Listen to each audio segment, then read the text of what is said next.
everybody, welcome back. Okay, let's see if we can find the moment of inertia for this crazy shape right here. And notice, there's variables. Be terrified. Actually, don't be too terrified, because in the end, the variables totally matter. You just change the numbers. Okay, so what's our plan? Well, it's kind of obvious from the picture, but let's go forward. Follow the procedure. Yeah, you didn't expect that, did you? Oh, went too far.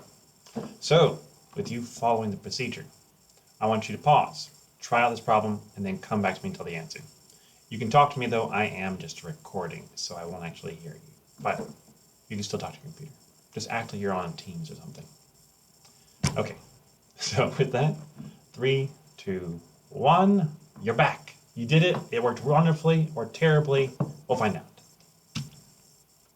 Okay, so first off, the moment of inertia of the rectangular differential element of the x-axis, we can look at this right here. 1/3 y cubed dx. Now, if you wonder where this comes from, it's from example 10.2 in your textbook. So what's this teaching you? It's teaching you to use your textbook. Because moment of inertia for different shapes, some of them are known. Like some of them it's actually really, really easy.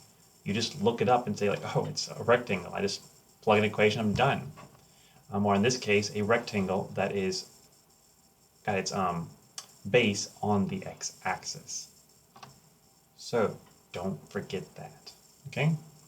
So we use this equation right here. Well, obviously we have an equation for y. This is dx. We need to get everything in x. So we're going to plug in this into our equation. So the differential element ix is going to be equal to 1/3 y cubed. Y is h over b cubed times x cubed, which is a whole lot of cubing. Cube to cube. Woo! 3 to the third. So we simplify that, and we have h3 over 3b to the ninth, x to the ninth, dx. And that goes from 0 all the way over here to the end. Okay? From 0 to b. Sorry about the numbers right here. Those are off. It's meant to be from 0 to b. And so we do that integral, which honestly isn't that difficult. This is a very simple integral because all of this right here, it's constant. It doesn't change. This does. So x tenth over 10. And again, it's 130 bh cubed. So now I have this in just terms of variables. I can plug it in for any particular b or h, which is pretty nice. I like this. Okay, how about around the y-axis? So once again, luckily for us, it's not going to be too difficult this time because we're going around the y-axis. And so this time it's just x squared dA. You're like, but how is this different? It's different because the base of this triangle is not touching, so the base of this rectangle is not touching the y-axis. So everything else works a little bit better. Earlier we had that easier form because we were using the fact that this is touching the x-axis. I know it's kind of weird, but some of these we have cases for, some of them we do not. This is one where we don't. Okay, and also just simple to do it this way. So x squared dA, okay, we know x is going to be the distance over here. That's pretty easy, but what is dA? Well, dA is going to be dx times the height, which will be y. Okay, so we have dx times y. That's good, got that there. And then we need to plug in what y is, so we can get everything in terms of x. Now, second thing you're probably thinking is, wait a second. We had dx here. Now we've got dx here. Why are we using the same thing? Remember, you can actually do either one, always, for either the moment of inertia around the y-axis or the x-axis. Both will work. You're in the end just adding up this area, more or less. It's just sometimes it's simpler. We always said to have that kind of rule of thumb. You want the element that is parallel to the axis that you're going around. So IY, parallel to this. Previously, we kind of broke that rule just because it was a lot simpler to keep it in terms of y.